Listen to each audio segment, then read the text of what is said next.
Hey, it's late on a Sunday. Well, not too late, it's still daylight outside.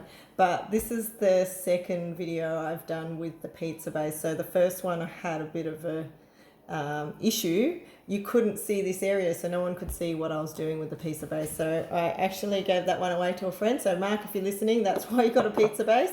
And I'm going to make another one. So there's two types of pizza bases you can make. You can make a fathead pizza base and you can make a cauliflower pizza base. And I can already tell you which one I prefer. And it's not the cauliflower. I'm going to make a fathead pizza crust, and I'm going to use this recipe from Wholesome Yum. So thanks, Wholesome Yum. I'll be sharing that on my site.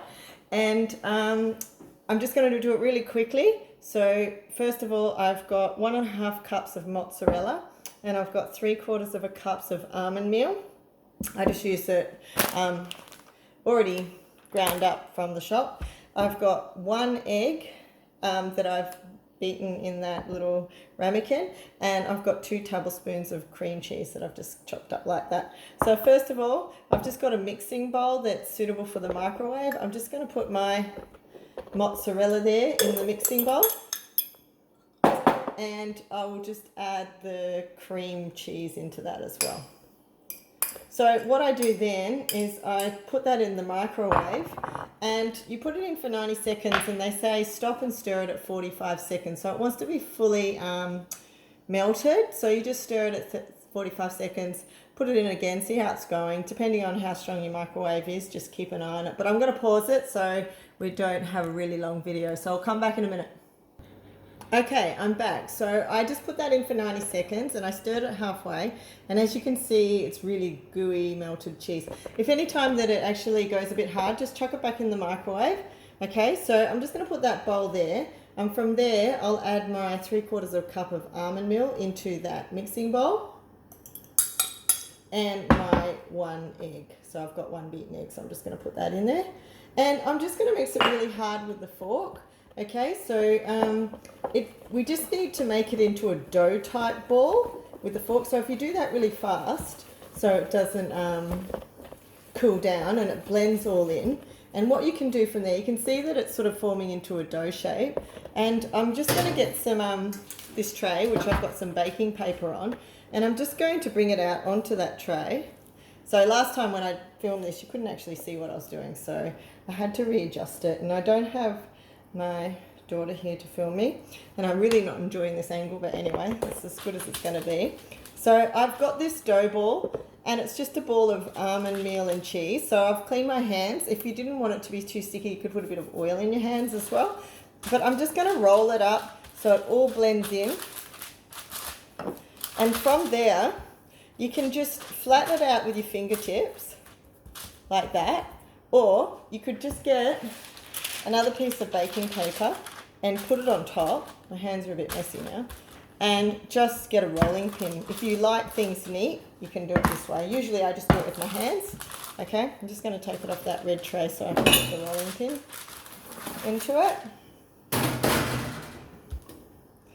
And just roll it out so it's the size.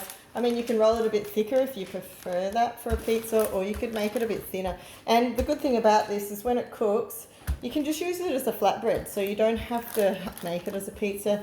You can use it as a naan bread or whatever you want. So I've rolled mine fairly thin because I like a thin pizza. And I'm just patting it down to make it a bit more uniform. Okay, it doesn't have to be really perfect. And then from there, you just take that piece off. Okay, so you can see all the bit of cheese will stick onto it, that's okay. Just press any down parts that might have pulled off a bit more. And then I'll just pop that back on the tray.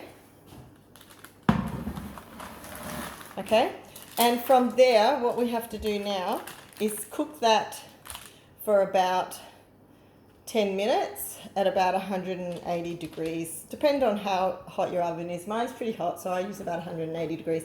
And the recipe does say poke holes in it, turn it around, check it and all this. But I put it in for the 10 minutes. About the 5-minute mark, I turn my tray around so it browns out evenly. And then your pizza base is ready. So I'm going to pause that again. So in 10 minutes time, I'll come back and we'll make the pizza on top of that. So I'm back. My pizza base is ready. So I've had that cooking for 10 minutes and you can see it's slightly golden. And now I'm going to make my, put my topping on. So for a base, you can use marinara sauce, you can use tomato paste or tomato sauce. You can make, there's keto barbecue sauces online. I'm just going to do it really simple and use a cream cheese because it keeps the carbs down a bit from tomato sauce, and because I'm doing a seafood pizza, I find it's quite nice. And so I'm just going to spread that around. I'm not going to do it too thick because obviously there's a lot of cheese in the base already, but I don't think you can ever have too much cheese. And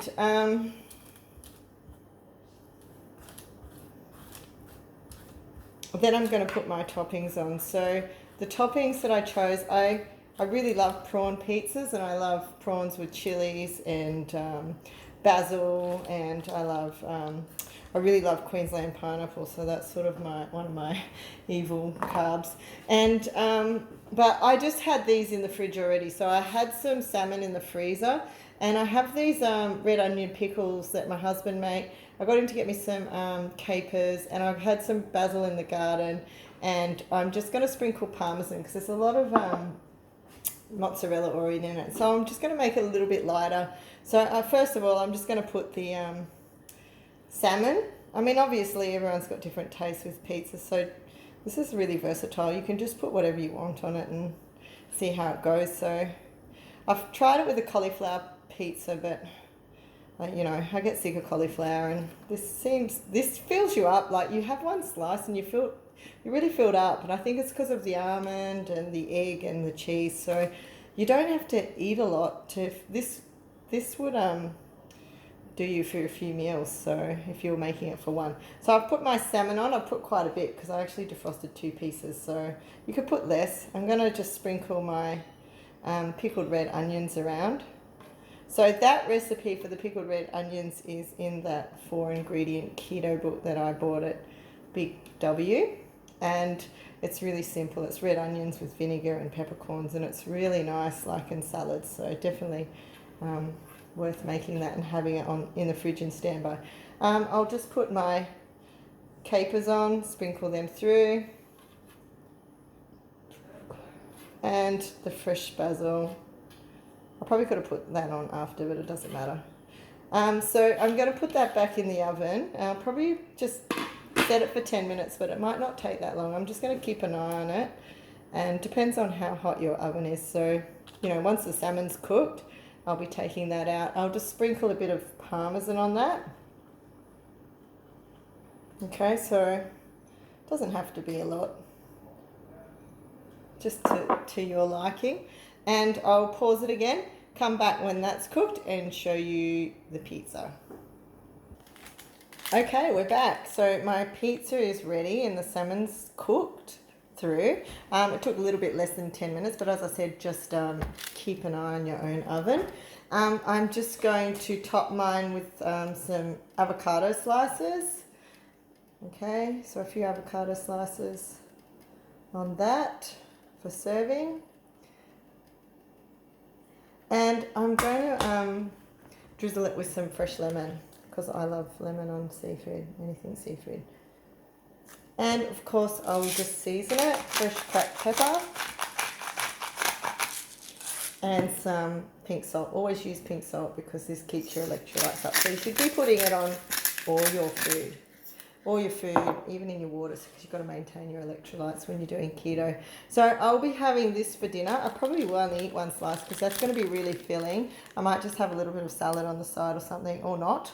And I'm just going to drink that with my popping pear ketones, and it seriously tastes like a pear cider. So it's going to feel like a real weekend to me. I'll post some photos of that, and I'll also put the link to that base.